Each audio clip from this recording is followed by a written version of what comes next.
Bismillahirrahmanirrahim. Assalamualaikum warahmatullahi wabarakatuh. Alhamdulillah wassalatu wassalamu ala Rasulillah wa ala alihi wa sahbihi wa man wala wa ba'du. Saudara-saudariku dimanapun Anda berada, alhamdulillah kita bersyukur pada Allah Subhanahu wa taala masih diberikan kesempatan untuk menunaikan ibadah Shiyam Ramadan sampai dengan hari yang kedua ini.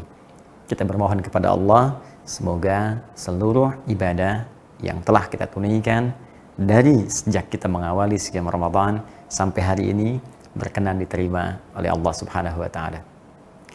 Baik, hari ini kita akan coba lanjutkan bahasan di pertemuan yang lalu tentang anugerah yang Allah akan limpahkan bagi seseorang yang berpuasa Ramadan dengan maksimal sesuai dengan ketentuan syariat dalam Al-Quran dan petunjuk Rasulullah sallallahu alaihi wasallam. Selain ia akan mendapatkan limpahan mulia saat kembali kepada Allah di akhirat dengan spesifik surga yang Allah namai langsung pintu surganya melalui lisan Nabi sallallahu alaihi wasallam bernama Ar-Rayyan itu, maka ia pun berpeluang mendapatkan bonus dunia dengan limpahan ampunan dari semua dosa yang pernah dikerjakan sejak ia mulai balik sampai detik ia menunaikan puasa dengan sempurna sesuai dengan petunjuk Allah dan Rasulnya. Karena itu, mari segera kita kembali kepada hadis yang disampaikan Nabi dan dikutip oleh Al-Imam Al-Bukhari dalam kitab sahihnya, Kitabus Shiyam, nomor hadis ke-38.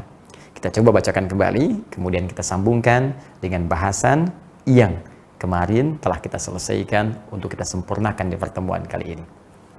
Baik, kita kembali ke hadis Nabi sallallahu alaihi wasallam. Saya coba uraikan dulu dengan pembahasan yang telah kita uraikan di pertemuan lalu. Man shama Ramadana. Siapapun, baik lelaki, perempuan, besar, kecil, tua, muda, tanpa batas, sekat-sekat dunia, sepanjang ia beriman kepada Allah Subhanahu wa taala dan memenuhi kualifikasi untuk menunaikan ibadah Shiyam. Shama Ramadana, ia menunaikan puasa di bulan Ramadan. Kalimat ini menjadi pembeda dengan puasa-puasa yang ditunaikan selain Ramadan. Jadi ketentuan ini hanya berlaku untuk di bulan Ramadan saja. Imanan wahtisaban, ia tunaikan puasa di bulan Ramadan ini dengan penuh kekuatan iman yang diwujudkan dengan meningkatkan dan memperbanyak kualitas amal solehnya. Tingkatkan kuantitasnya, tambah dari mulai fardu, tambah dengan sunnah, kemudian isi dengan kualitas yang lebih baik. Bukan sekedar dia bertakbir sampai dengan salam, tapi mencoba memahami apa yang ia bacakan dan merenungkan dari setiap apa yang ia gerakkan, ia bacakan, ia tilawahi, sehingga lebih mendekatkan dirinya dengan Allah Subhanahu wa taala. Kembali, siapa yang menunaikan puasa Ramadan dengan penuh kekuatan iman yang dibuktikan dengan meningkatkan amal solehnya, salatnya meningkat, puasanya bagus, baca Qur'annya meningkat, sedekahnya meningkat seperti yang telah kita bahas di pertemuan yang lalu, wahtisaban, dan ia ukur-ukur amalannya dijaga supaya ikhlas ditunaikan karena Allah Subhanahu wa taala. Tarawihnya ikhlas, bukan karena orang lain tarawih saya lantas tarawih. Baca Al-Qur'annya ikhlas, bukan karena dapat info orang sudah 1 juz saya pengen 2 juz.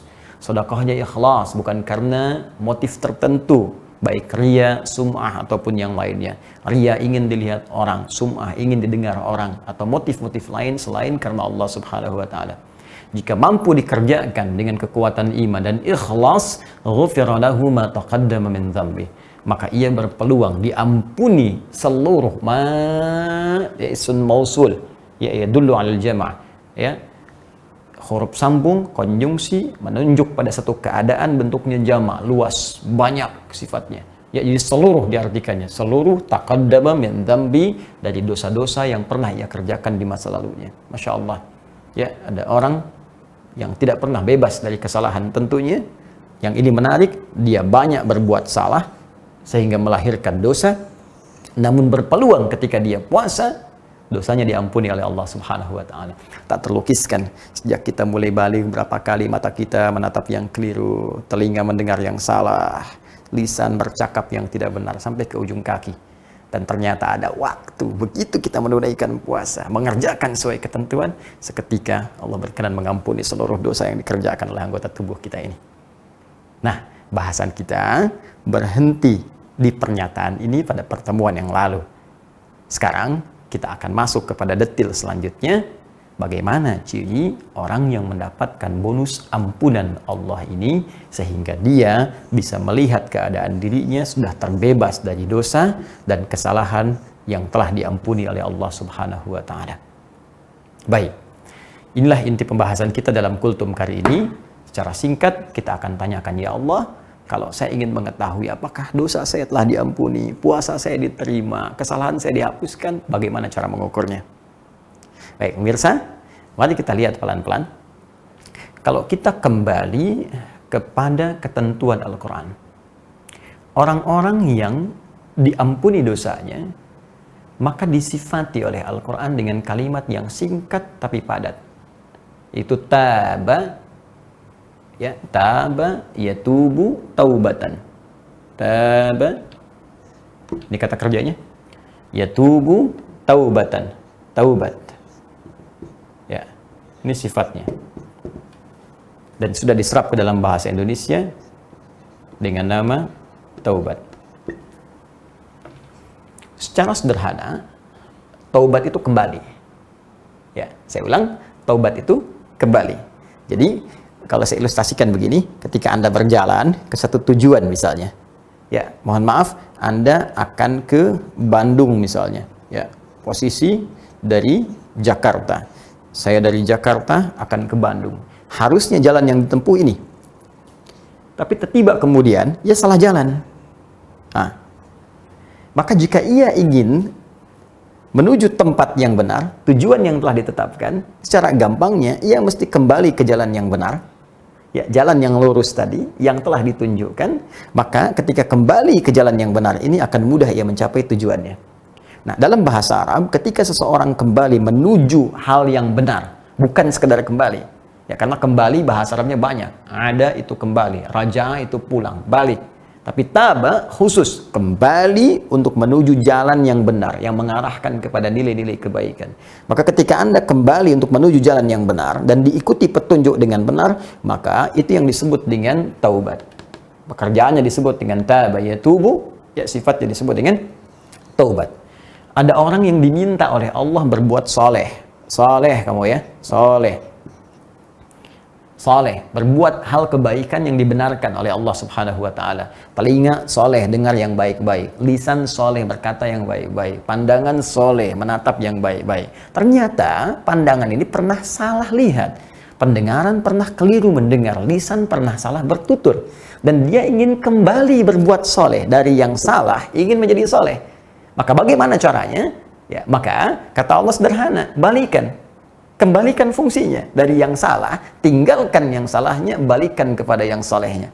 Maka dari itu, ketika disebutkan kalimat tobat dalam Al-Quran, ada rumus yang sangat indah disampaikan dengan tuturan berikut. Quran, surah keempat, An-Nisa, ayat ke-17.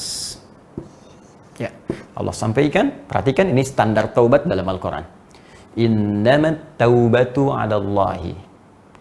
Innamat taubatu 'alallahi. Sungguh taubat yang diterima oleh Allah itu hanyalah sebagai berikut. Jadi kalau ada kata innama itu diartikan hanya, ya. Jadi ada batasan. Disebut dengan adatul hasri, sesuatu yang menunjukkan batas. Ya, seperti kalau kita mau zakat mal, itu hanya boleh disalurkan ke 8 golongan. Di luar itu tidak boleh, kecuali golongan tersebut memiliki sifat dari yang 8 ini. Ini disebutkan di Quran surah ke-9 At-Taubah ayat ke-60. Dibuka dengan kata innama sadaqatu lil fuqara wal masakin dan seterusnya ayat. Kalau diterjemahkan, zakat itu hanya boleh dikeluarkan pada 8 golongan berikut. Kenapa disebut hanya boleh? Karena ada kata innama di depannya.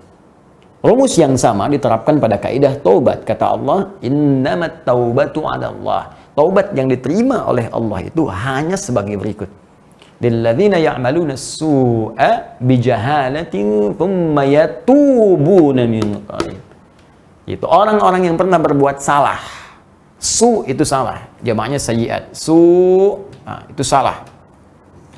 Ya, berbuat buruk salah. Sumbernya nafsu. Ya, su itu sumbernya nafsu. Di mana ditemukan? Di Quran surah ke-12 ayat 53. Quran surah 12 ayat 53. Ya. Allah berfirman, "Wa ma ubarri'u nafsi, innan nafsa la'ammaratun bisu illa man rahima rabbi." Ya, dan kita, kata Allah, manusia itu, kata Allah, tidak bisa menganggap dirinya suci.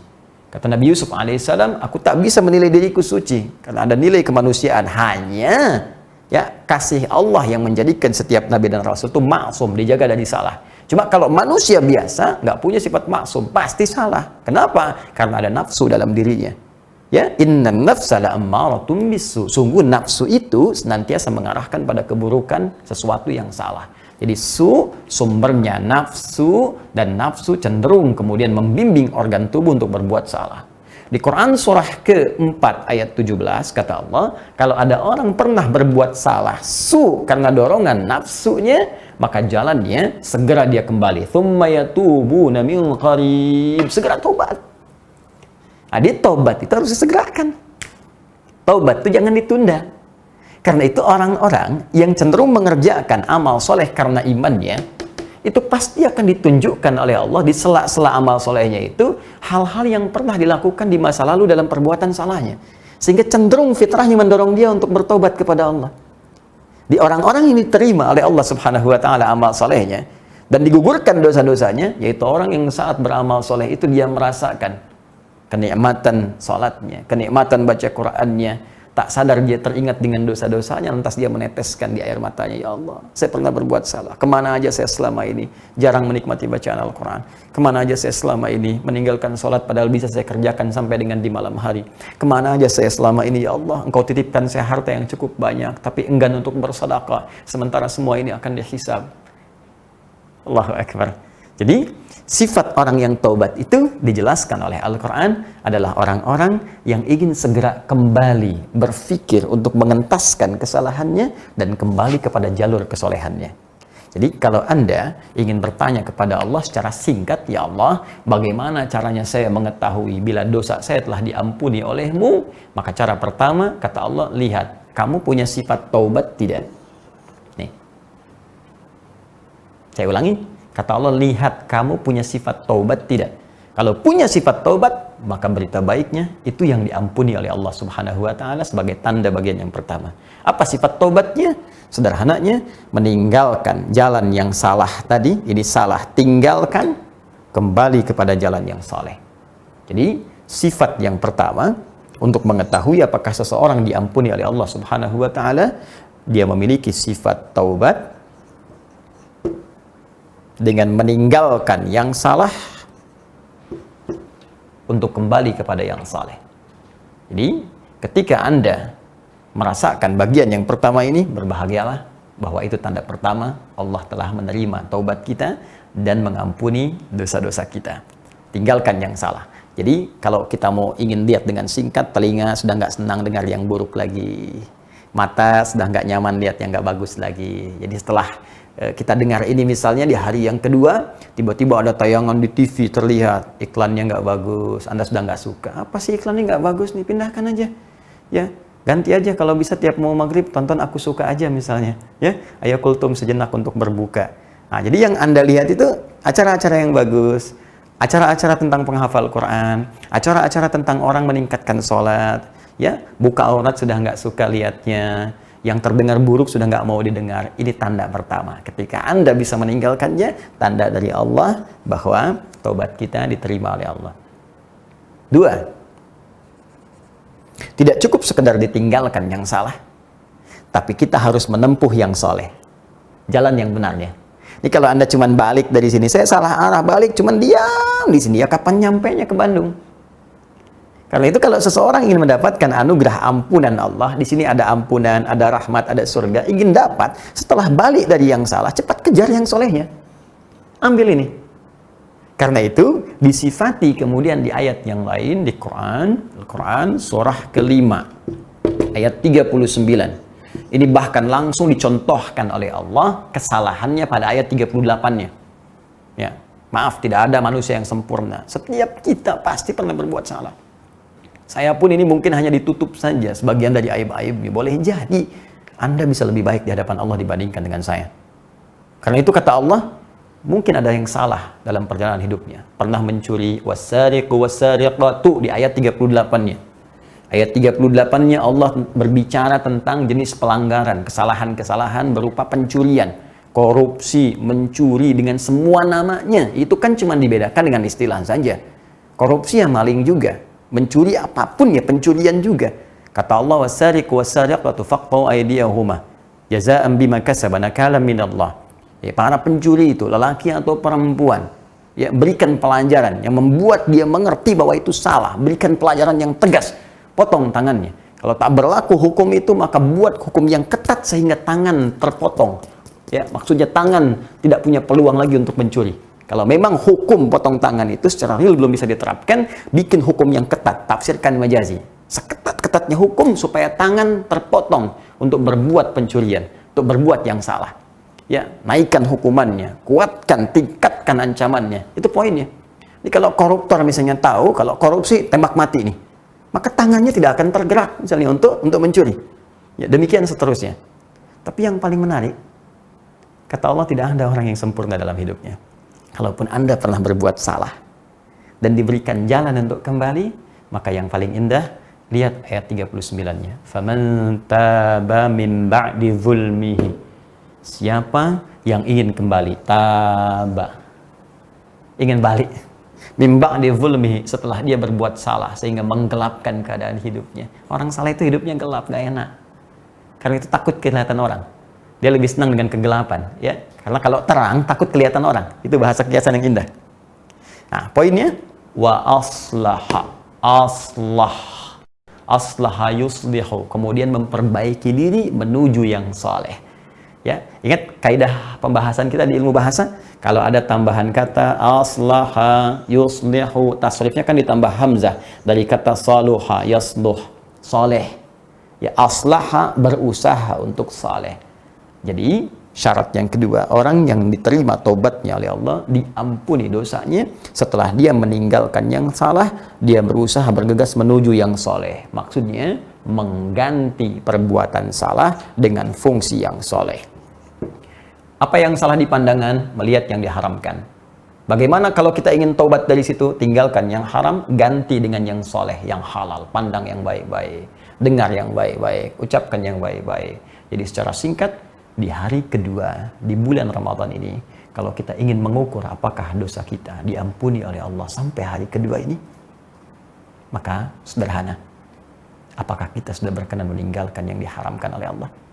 Dan sekarang bergegas untuk merencanakan perbuatan baik, untuk menutup yang salah-salah itu, sehingga lebih soleh di hadapan Allah Subhanahu wa Ta'ala.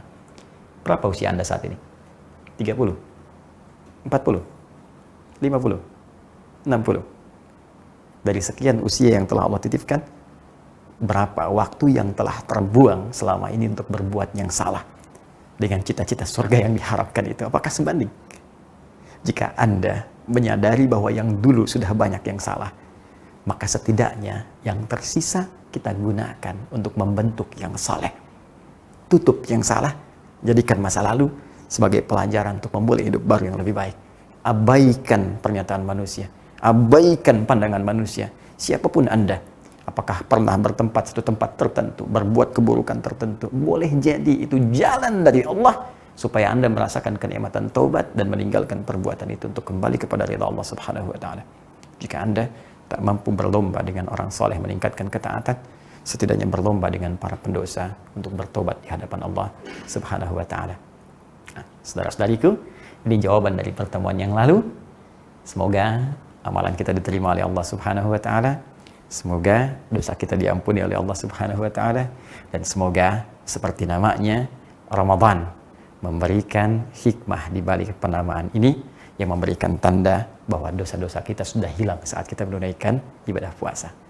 Pertanyaannya, apa sebetulnya makna Ramadan itu? Apa kaitannya dengan pengguguran dosa? Kita akan lihat dalam pertemuan yang berikutnya, edisi Aku Suka pada hari ketiga. Adi Hidayat, subhanakallahumma wa bihamdika, asyhadu an la ilaha illa anta, astaghfiruka wa atubu ilaik. Selamat berbuka Walhamdulillahirabbil alamin. Assalamualaikum warahmatullahi wabarakatuh.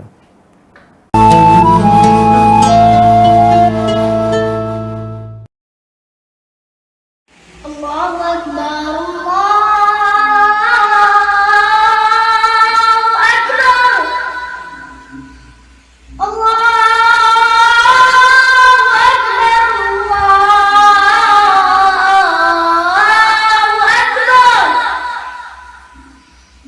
Asyhadu an la ilaha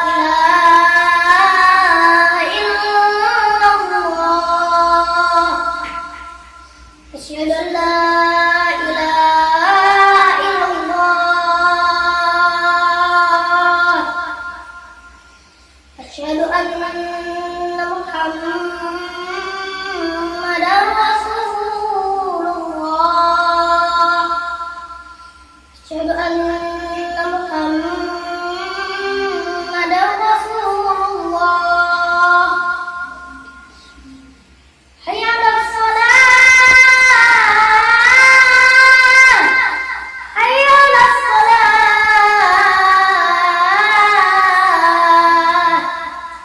Hayya 'alal falah.